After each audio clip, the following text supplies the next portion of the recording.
At the far edge of Europe, where the land meets the icy waters of the Barents Sea, lies Varanger, a remote and sparsely populated region in Norway's far northeast. Here, nature is not a backdrop. She is a presence. She moves through the storm, whispers across the fjord, and watches through the eyes of wild creatures. Those who live with her do not just endure. They listen, adapt, and belong. Through their lives, we enter a world shaped by wind, light, and longing. This is a journey through the soul of the Arctic.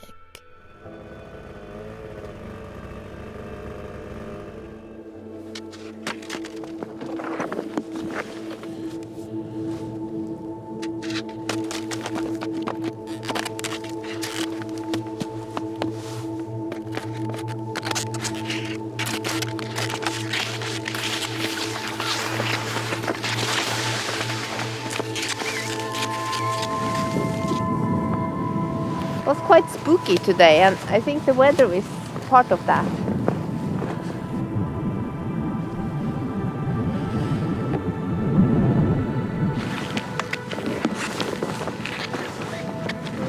Hunting for me is living even more in impact of the nature, and to be so lucky that I can harvest from the nature and help keeping the balance. And also get my food from the nature.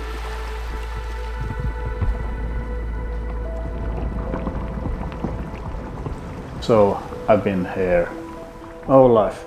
Actually, I stepped my small baby toes around in this area, actually out on the pier when it was built.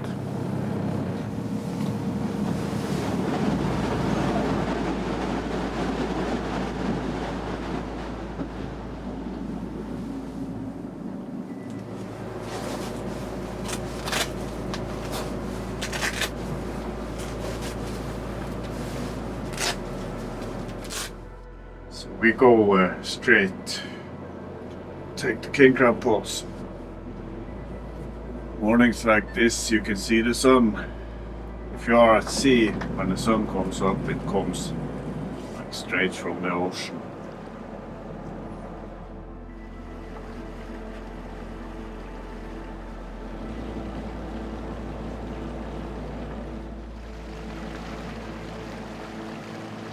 I've been fishing now for 30 years. I think when you have been working at sea, that's like your second home. It pulls you there. Because it's an important part of my life, and I think it will always be. So the thing to work as a fisherman is that feeling. To be, you get like addicted.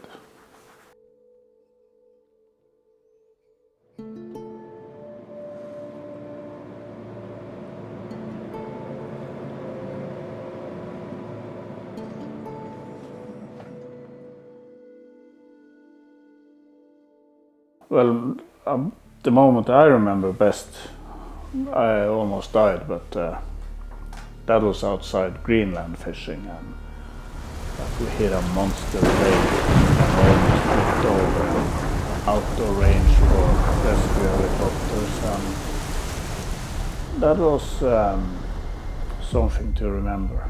But I'm happy I survived and continued to fish, because it's easy to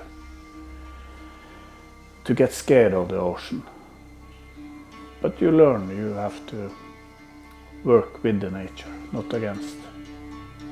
Because you lose every time if you work against. Let's go.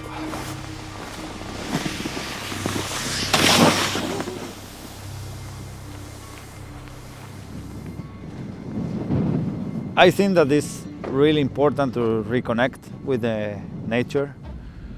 And the way I know how to reconnect with the nature is through the surfing, because it's what I have been doing all my life.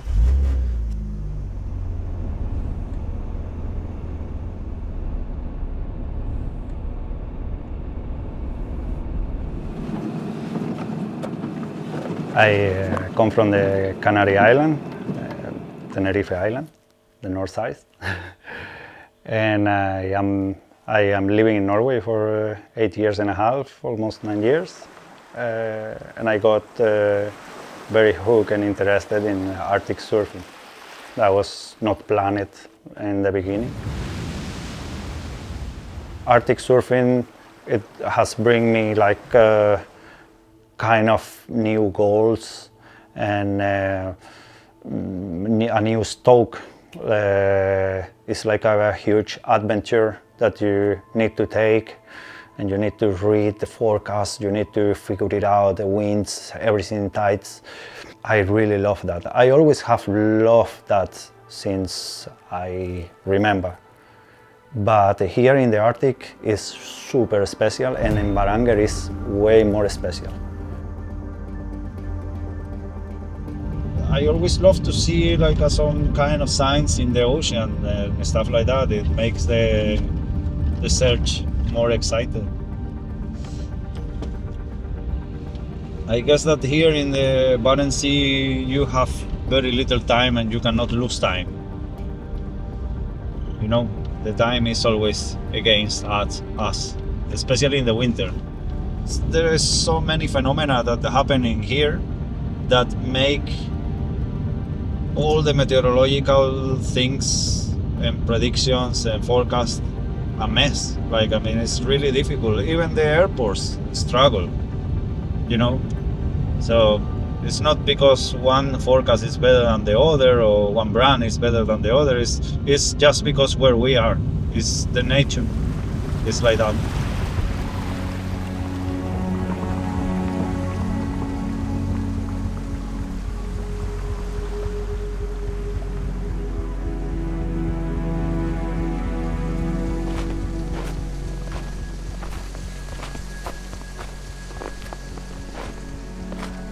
In the beginning, I realized that many of the things I was doing didn't actually work.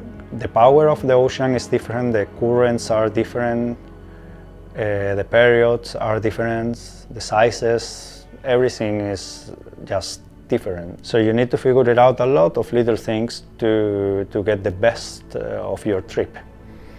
So all these things took me years to understand. But eventually I did understood, and I am so happy for that.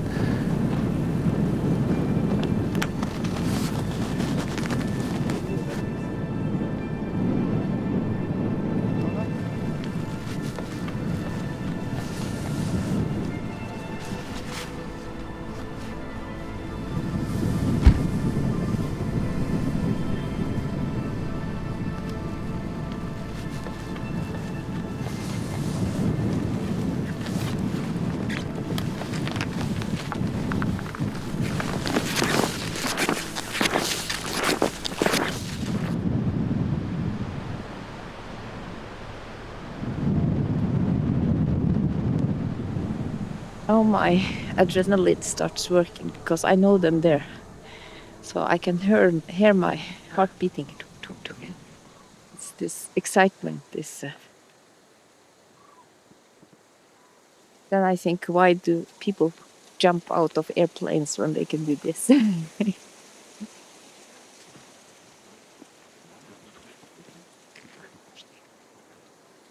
It's quite difficult now in the winter because the birds are white and the snow is white.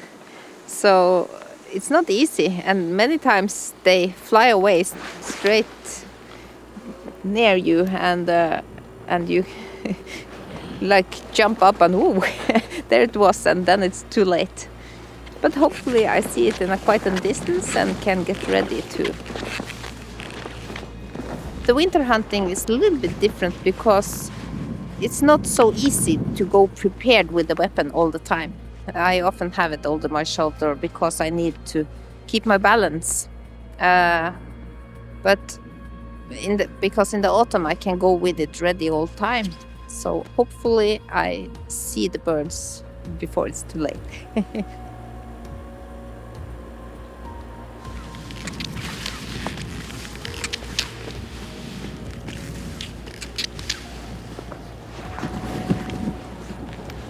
And like this is one of the reasons that we live here. Just 10 minutes outside my door I can do this. I don't need to travel for many hours. I can go if I have an afternoon or I just want to go for a couple of hours, so it's close.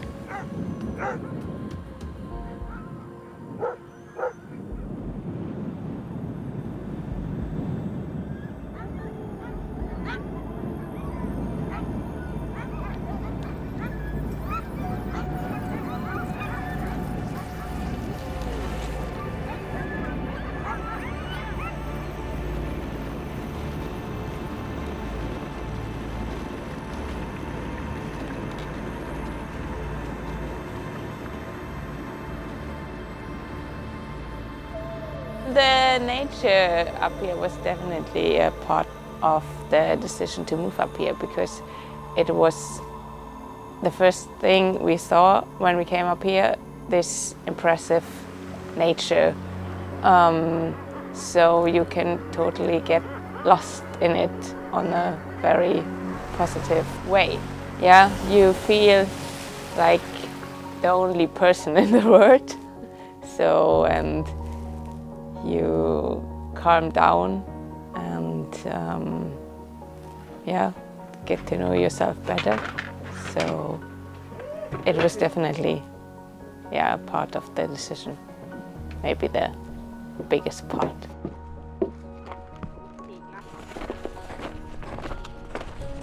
I really like long runs. And also out with the dogs in the winter time, so it's the same when you're up in the mountains and there's just snow and nothing else around you. So you feel really like, yeah, the power of the nature.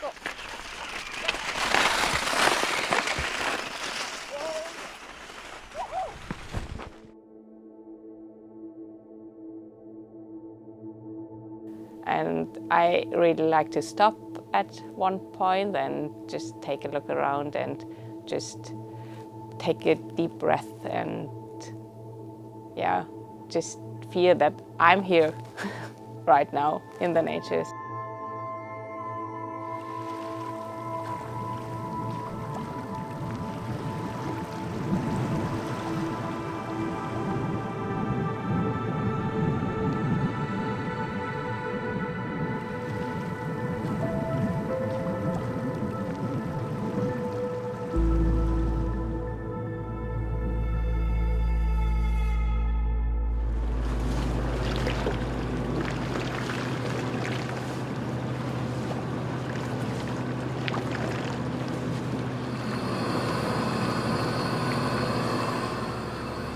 In the traditional ways to fish, we don't do things so differently.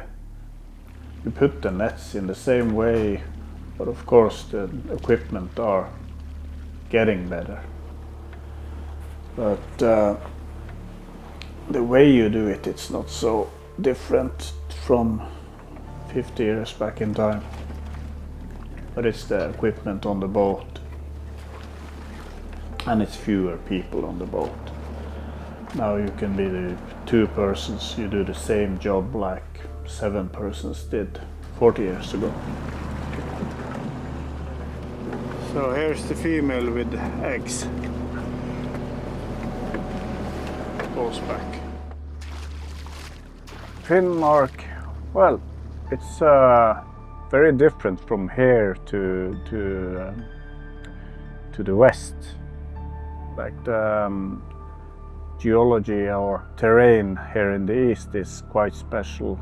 It's a part of the country that is very different than the rest of the country. If you go back in time most of the population here is Sámi, and further back in time, the people here, they paid taxes to not only Norway, but Finland, Russia. So it's a mix of Russian, Finnish, Norwegian, Swedish people, like all. So it is very different. My role in the nature here in Finnmark is to be a fisherman and to do sustainable fishery and do hunting sustainably, do harvesting also. That you always keep in mind that next generation also is going to harvest of the same species like you do. Because this is changing rapidly, and if we don't push the brake now, it can take a lot of time to get some of the species back.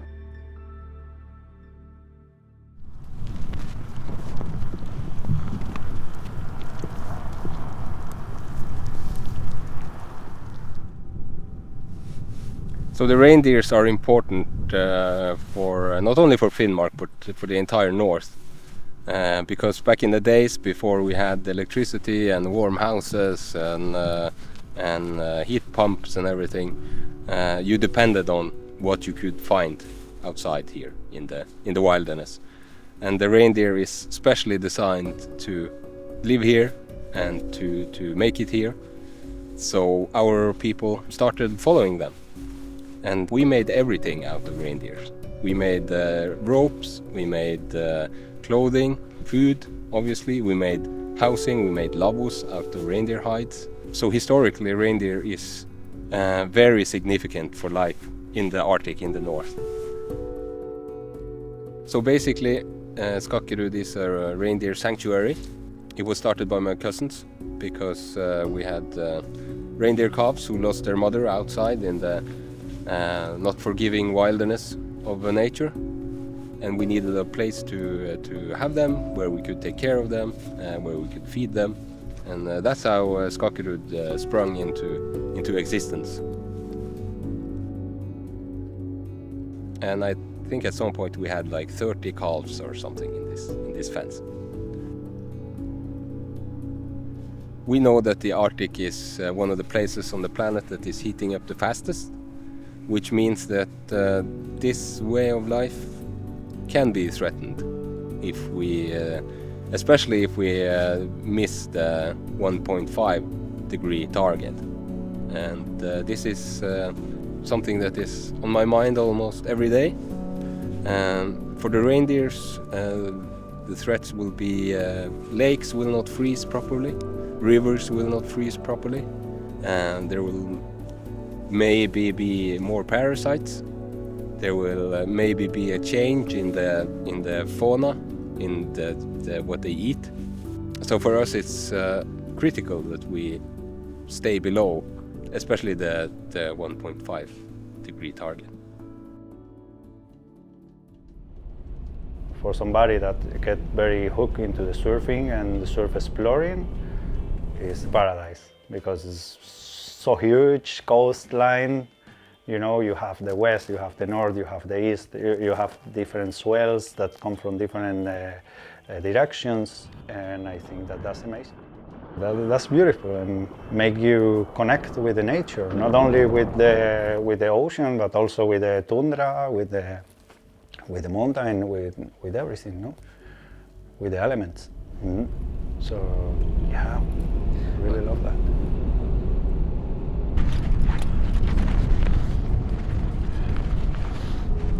Do you have good gloves and everything, yeah? Everybody?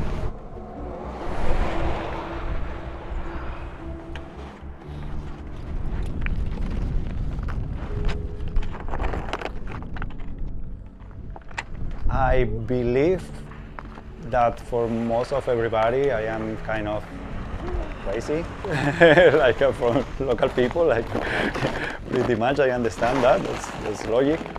You know, it's like, wow, it's very cold how you go to for surfing, no? Because many people relation surfing with some tropical activity, something summer, not even a sport, no?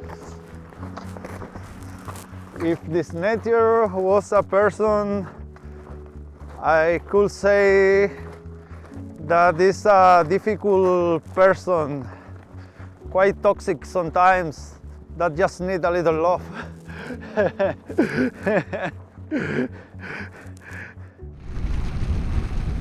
This is a place isolated, so what better place to just get your stress, the stress that we have from the city and from the work and from everything, get it back and just come here and just be calm and be chill, completely chill.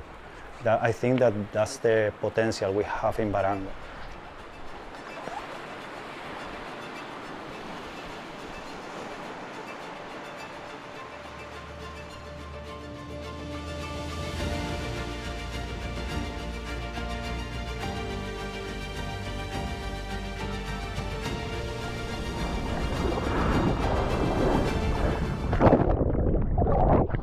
The most beautiful thing about Arctic surfing is the connection with the nature and to feel the elements in a way that is much different than in warm water surfing.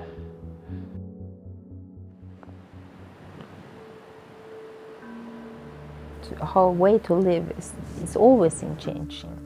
If it hadn't been in change, we'd still been sitting around the bonfire and hitting each other with clubs. But when the living with the nature is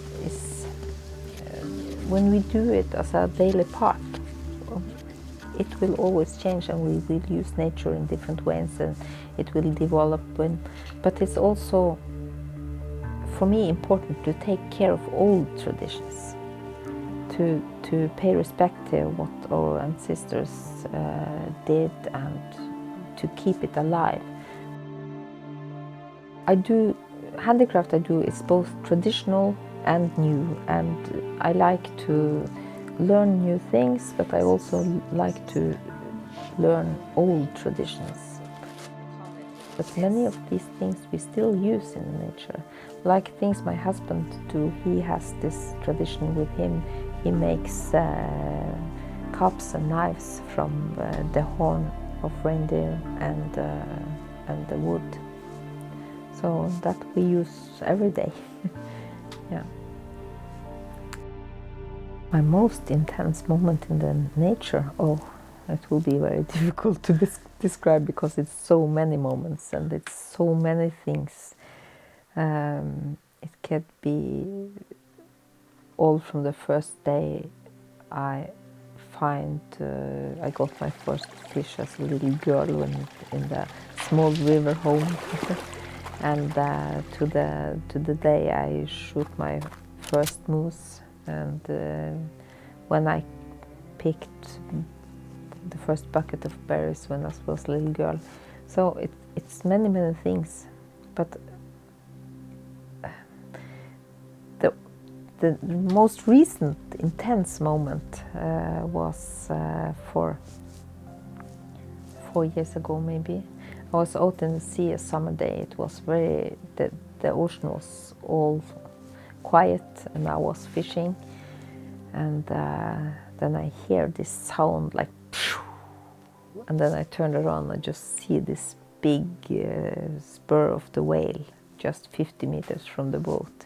That was quite intense, but like the moment. But the most intense for me, I think it's the feeling of the quietness and to be the part of the nature when you are there, because you are so small, but you are so part of it.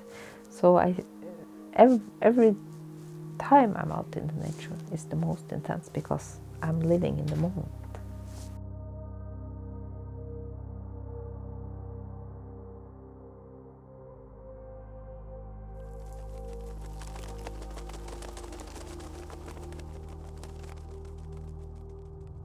So the nature has the power to heal.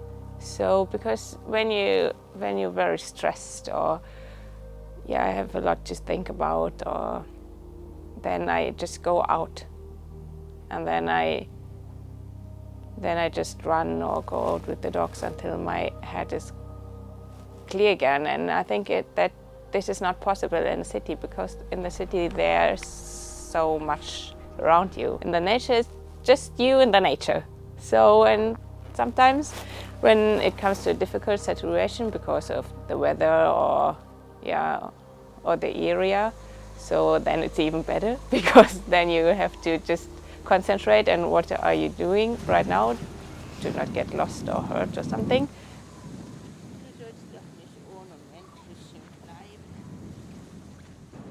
Dog sledding is definitely a big part of my life.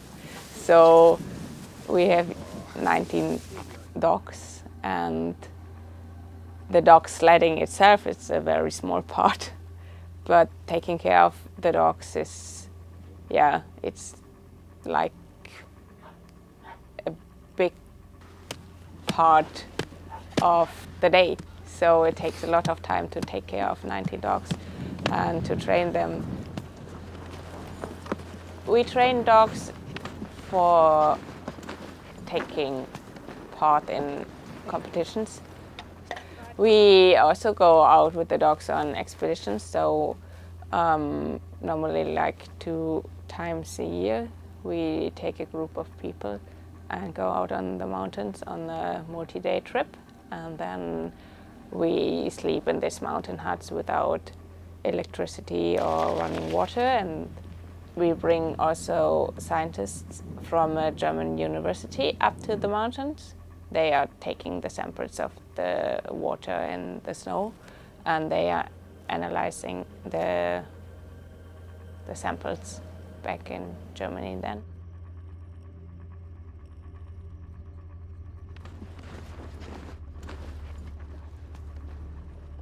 So we took a sample of this water here. We took out 200 liters with the pump, and we filtered it, so the microplastic will stay inside, and I can take them back to the laboratory and analyze them. For example, for nature, it's really important to take these measurements, because when fish eat the microplastic and the fertilizer and the medicine what is on it will go into the fish, and then maybe another animal will eat a fish, like a wolf or a bear or something, and this wolf or bear will also take in these substances. This will harm the reproduction process of the animals, and this will go on and on and on, like everything that takes in the microplastic and these substances will have issues. They will have, and long term, it will be maybe not now, but in 10 or 20 years we will see it, and then it won't go back. We can't put it back. We have to live with nature forever. There's no second nature, there's no second planet Earth. So we eat from nature, and we have to go give something back to nature. And right now we're just harming nature with the stuff we're giving back. We give back plastic and substances. They are just harmful for nature. And we have to protect nature, so the next generations and the next generations after us will have a good life, even if we're not here anymore. It's not just about us, it's about everyone who's coming, and it's about every plant, and it's about every animal. So we have to protect everything outside.